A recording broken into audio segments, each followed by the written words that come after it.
Hello viewers, welcome to my channel you watching ATV।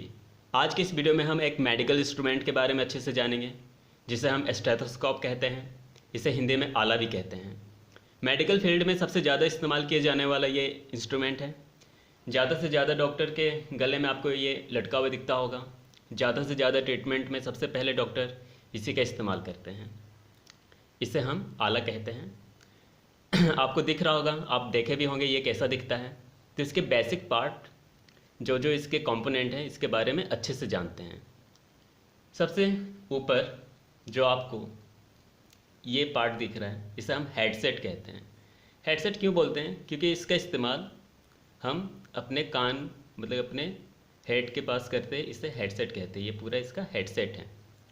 और इसके नीचे ये जो आपको दिख रहा होगा, इसे हम चेस्ट पीस कहते हैं। ये पूरा जो सेट है, इतना यहाँ से लेकर यहाँ तक, ये पूरा चेस्ट पीस कहलाता है।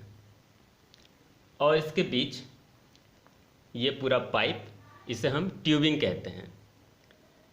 लेकिन हेडसेट के भी कुछ पार्ट हैं और उसके अपने फंक्शन हैं। सबसे ऊपर जो ये आपको दिख रहा है, इसे ईयर टिप्स कहते हैं।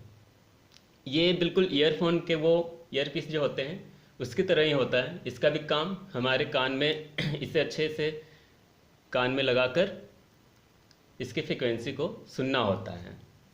ये रबड़, सिलिकॉन, किसी भी चीज़ का होता है, किसी भी मटेरियल का इस तरह का होता है, ताकि अच्छे से कान में एयर टाइट ये हो जाए और बाहर का साउंड ना आए, सिर्फ हमें हार्ट बीट फ्रिक्वेंसी अच्छे से सुनाई दे। उसके बाद जो आपको यहाँ एक मेटल का पाइप दिख रहा होगा, ये इसे ईयर ट्यूब कहते हैं। ईयर ट्यूब इसलिए कहते हैं क्योंकि ये ईयर टिप से ही निकला हुआ है। जस्ट ये मेटल का इसलिए होता है ताकि यहाँ पर अच्छा सा फ्रेम रहे। यदि ये रबड़ का रहे या सिलिकॉन का रहे तो ये काफ़ी फ्लेक्सिबल रहेगा और अच्छे से ये काम नहीं करेगा। और प्लस ये मेटल होने का कारण क्या होता है, फ्रिक्वेंसी को अच्छे से एब्जॉर्ब, मतलब साउंड लॉस नहीं होता है। और भी बहुत सारे कारण हैं। इसे हम ईयर ट्यूब कहते हैं। ये अंदर से खोखला होता है बिल्कुल। उसके बाद जो ये पूरा पाइप आपको दिख रहा होगा, ये सिलिकॉन, रबड़, किसी भी मटेरियल का बना होता है। ये फ्लेक्सिबल पाइप है, अंदर से हॉलो है, बिल्कुल खोखला है अंदर से। इसे हम ट्यूबिंग कहते हैं। ये चेस्ट पीस से लेकर के हेडसेट के बीच तक लगा हुआ रहता है। इसे हम ट्यूबिंग कहते हैं।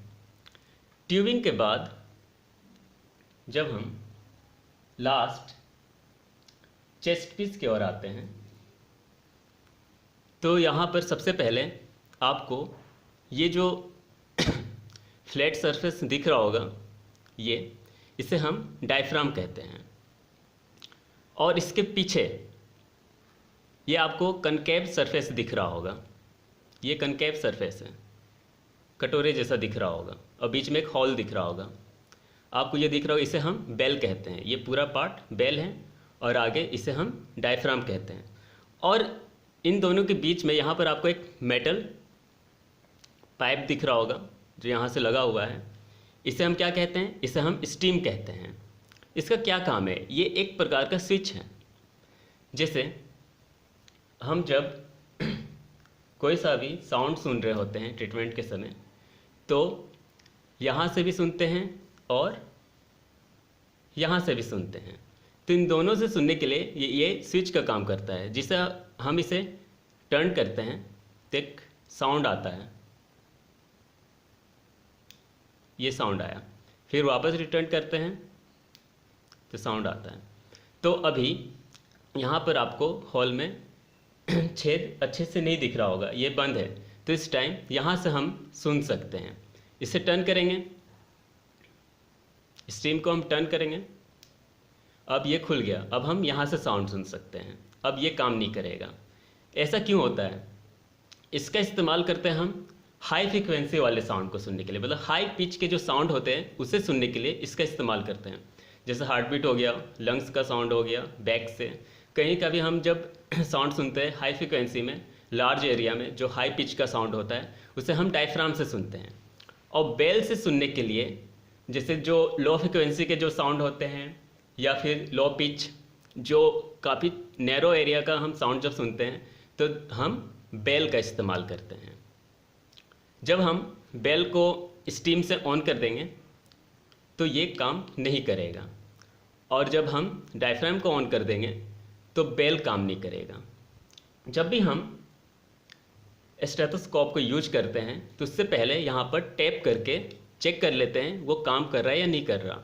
यदि साउंड नहीं कर रहा हो तो हम स्टीम को टर्न करते हैं और उसके बाद फिर टैप करते हैं, तब हमें पता चल जाता है हाँ डायफ्राम काम कर रहा है। और बेल को इस्तेमाल करने के पहले ठीक वैसे ही यहाँ टैप करते हैं। यदि नहीं साउंड आ रहा तो स्टीम को टर्न करेंगे और फिर हम कंसल्ट हो जाएंगे कि साउंड कर रहा है या नहीं कर रहा है।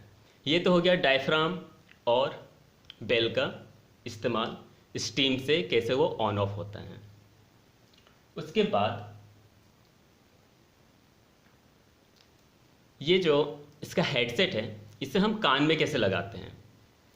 एक आपको इस तरह का इसका शेप दिख रहा होगा, ये यहाँ से यूँ घुमा हुआ है, इस तरह से घुमा हुआ है। तो हम इसे इस तरह से खोल कर कान में लगाते हैं या फिर इस तरह से करके कान में लगाते हैं। तो इसका राइट वे क्या है, जब हम इसे पकड़ें तो कुछ इस तरह से पकड़ना चाहिए कि ये दोनों जो आपको ये टिप्स दिख रहे हैं वो फॉरवर्ड डायरेक्शन की ओर मूव कर, मतलब सामने की ओर वो अपना फेस कर रहा हो, ना कि हमारे ओर, वो सामने की ओर फेस कर रहा हो दोनों ईयर टिप्स। और सामने की ओर जब फेस कर रहा हो तो इसे सीधा इस तरह से खोलते हैं और अपने कान में लगा लेते हैं। ये राइट वे है लगाने का। इस तरीके से नहीं लगाते हैं कि ये दोनों ईयर टिप्स हमारे ओर डायरेक्शन दे रहा हो और इसे खोलकर कान में लगा लिया, ऐसे नहीं लगाते हैं। इसे इस तरह से रखते हैं कि ये दोनों ईयर टिप्स सामने की ओर डायरेक्शन में मुड़ा हुआ हो और इसे खोलते हैं और कान में लगाते हैं। ये राइट वे है। उसके बाद कान में लगाने पर हम चेक करते हैं इसे टैप करके, जो कि मैंने बता दिया कि साउंड आ रहा है नहीं। फिर स्टीम को टर्न करके हम चेक करते हैं, फिर उसके हार्ट बीट, लंग्स के साउंड, बैक में, फिर बहुत कुछ जो भी आपको चेक करना हो आप चेक कर सकते हैं आला का इस्तेमाल से। ये था आला का कुछ बेसिक पार्ट्स जो आप सभी को अच्छे से पता होना चाहिए। उनके क्या नाम हैं मैंने इस चार्ट में भी अच्छे से बता दिया है, सबके नाम भी अच्छे से लिख दिए हैं। आप इस चार्ट को भी अच्छे से देख सकते हैं। आला का क्या डेफिनेशन होता है, उसके सारे बेसिक पार्ट्स को मैंने अच्छे से दिखा दिया। ये तो आज के ज़माने का आला है। पहले के टाइम में जब शुरू इसका इन्वेंशन हुआ था तब ये एक लकड़ी का पाइप की तरह दिखता था, जो कि काफ़ी पहले के समय में यूज़ होते थे। आजकल तो और भी एडवांस आ चुके हैं, लेकिन ज़्यादा से ज़्यादा इसी स्टेथोस्कोप का हम इस्तेमाल करते हैं। यहाँ पर आपको एक रिंग दिख रहा होगा रबड़ का, इसे हम चील रिंग कहते हैं। इसका इस्तेमाल क्यों करते हैं कि जब हम आला को किसी भी सरफेस में रखते हैं, तो ये एक बैरियर बम्फर का काम करता है और डायफ्राम का जो स्टिकर है इसे ख़राब होने नहीं देता है, और ये अच्छे से स्मूथली उस सरफेस में एडजस्ट हो जाता है। और ये काफ़ी फ्लेक्सिबल होता है। ये जो ट्यूबिंग है आप देख सकते हैं, इस चार्ट में भी मैंने काफ़ी अच्छे तरीके से बता दिया है। उम्मीद है ये वीडियो आपको पसंद आया होगा। प्लीज़ इस वीडियो को लाइक कीजिए, इस वीडियो को ज़्यादा से ज़्यादा शेयर कीजिए और मेरे चैनल को सब्सक्राइब कीजिए। Thank you.